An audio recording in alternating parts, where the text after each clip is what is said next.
श्री स्वामी समर्थ. रोज एक अध्याय श्री गुरुचरित्र मराठी विश्लेषण.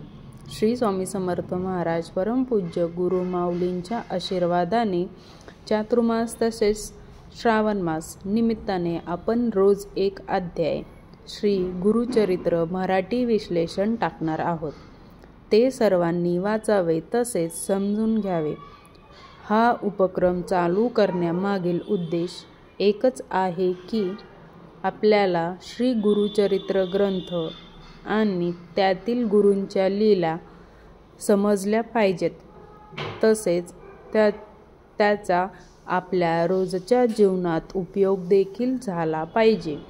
नोट: कोणी या उपक्रमाचा गैरअर्थ घेऊ नये किंवा गैर उपयोग करू नये ही विनंती. ग्रंथ समजले तर संत समजतील आणि संत समजले तरच भगवंत समजेल. तर आपण आता हा उपक्रम चालू करायचा आहे, जेणेकरून आपण नुसतं गुरुचरित्राचं पारायणच करत राहतो, कारण त्याचा नेमका अर्थ काय हे समजून आपण घेतच नाही. ते प्राकृत किंवा संस्कृत असल्यामुळे आपल्याला काही शब्दांचा अर्थ कळत नाही. तर उद्यापासून आपण गुरुचरित्राचा पहिला अध्याय असे 1 ते 53 अध्याय याचं आपण मराठी विश्लेषण करणार आहोत. तर रोज तुम्ही व्हिडिओ नक्की बघा आणि चॅनलला नवीन असाल तर सबस्क्राईब करायला विसरू नका. धन्यवाद. श्री स्वामी समर्थ.